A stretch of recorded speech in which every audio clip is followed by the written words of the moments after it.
どうもベルです。今回は、ブームセイの戦闘動画を見なが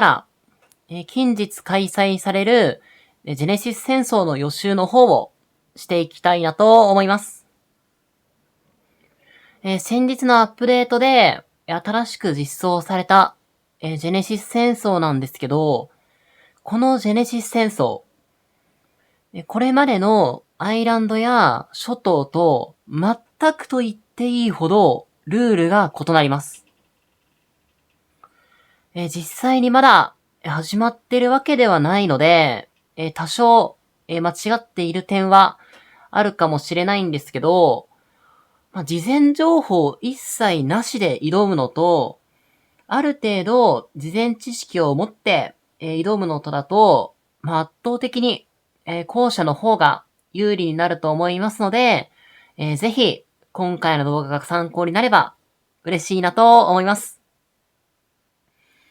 では、早速やっていこうと思うんですけども、まず、このジェネシス戦争。開催期間は、ジェネシス戦争開催週の、まず、月曜日にエントリー。そして、火曜日にマッチング。そして、水曜日の朝9時から翌週月曜の朝9時まで戦闘することになるんですけども、これは、これまでの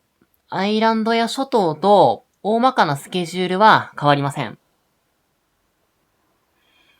ただ、アイランドは4日目の全勝基地の報酬があれど、最終順位は途中経過関係なく、イベント終了時に所持していた建物によってのみ、決まっているので、一部制。で、諸島は、派閥分け前と後の二部制だったと思うんですけど、今回のジェネシスって、毎日結果が出る五部制なんですよ。普段のアイランドや諸島だと、戦わない休みの日があったと思うんですけど、ジェネシスは戦います。そして、ジェネシス戦争は、128同盟が一つのマップになるんですけど、最初から128同盟と激突するわけではありません。5つの戦闘エリアに分かれていて、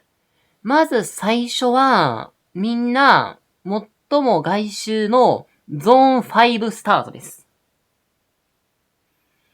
そして、このジェネシス戦争の目標は、どんどん内側のゾーン。ゾーン4からゾーン1ですね。そちらに進出して、最終的な目標は、ゾーン1で勝者となることです。で、具体的な進め方なんですけど、まず、各建物を占領して、その占領時間に応じて、ポイントを獲得。そしてそのポイントに応じて、ゾーンごとのランキングが毎日決定。そのランキングに応じて、上位の同盟は次のゾーンに進んで、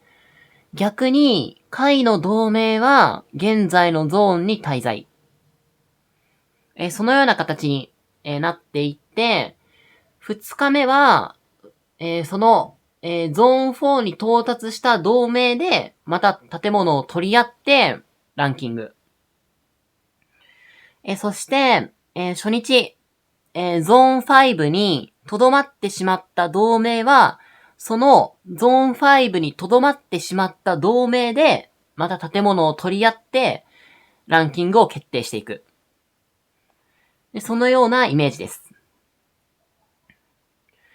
そして毎日、次のゾーンに進出したら、進出報酬が。逆に、そのゾーンに滞在することになったら、進出報酬より少ない、滞在報酬が、手に入ります。そして、最終的に到達したゾーン。事実上の、勝利数ですね。それによって、報酬が手に入ります。で、次のゾーンに進出すると、相手も前のゾーンで勝ったチームなので、強い相手とどんどん戦っていくことになりますね。ただ、逆に次のゾーンに進出できずに、同じゾーンに滞在することになった場合には、相手も次のゾーンに進出できなかったチームと戦うことになりますので、同格以下のチームとも戦う機会が増えるのかなと思います。また、この、次のゾーンに進出したら、当然、相手も進出してきた強い相手なので、最初から無理しすぎるのも、これ、禁物です。初日や2日目に、かなり自分たちより強い相手とぶつかったとして、じゃあそこで多くの損耗を出して、なんとか勝利を収めたとしても、結局、次のゾーンで勝てなくなって、4日目、5日目、同格以下のチームと当たったとしても、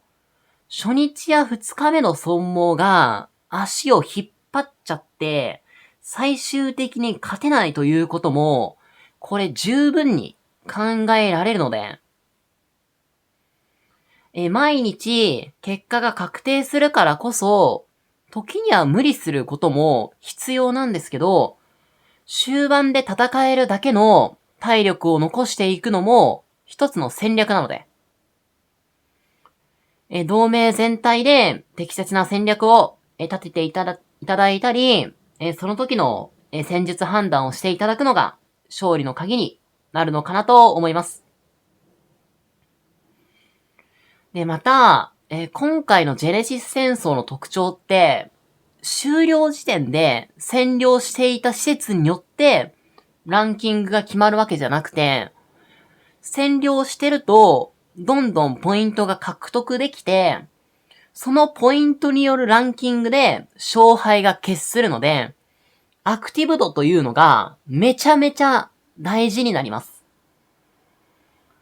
相手の方が強くて押し切れなくても、一旦引いて落ち着いたところで逆に、そ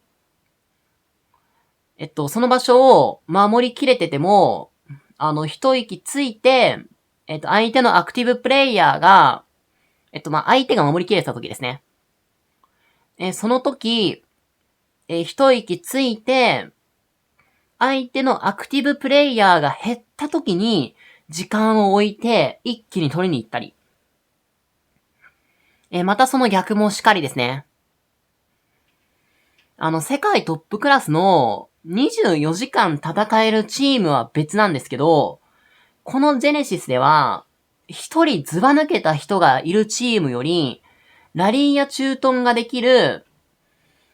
かなり、強いプレイヤーが複数いるチームの方が、この時間は A さんが率いて、その次の時間は B さんが率いて進行していくなど、いろいろできるので、強いのかなと思います。もちろん、これまでのアイランドや諸島も、同盟間の、連携も、同盟内ですね。同盟内の連携も、非常に重要だったんですけど、これまで以上に重要になります。あとは、マッチング範囲が広いので、同盟を分割して参加するよりかは、全戦力で集めて、参加した方が、結果的に有利になるので、ちゃんと同盟全体を、強くする意味ができて、なおかつ、強い同盟は、最初から、中央に、最初からではないですね。どんどん中央に進出していくので、2日目、3日目以降は、同格のチームと当たりやすくなるんですよね。強いチームは強いチームで、戦って、損耗も大きいんですけど、その分、多くの報酬を手に入れることが、できるようになるので、そのあたりも含め、良いバランスなのかなと思ってます。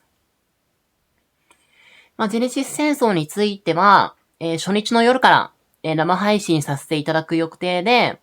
なるべく毎晩、週末なんかは、日中も、できたらいいなと思ってますので、ぜひお越しいただけると嬉しいなと思います。では、今回の戦闘動画はこのあたりで締めたいなと思います。最後までご視聴いただきありがとうございました。バイバーイ。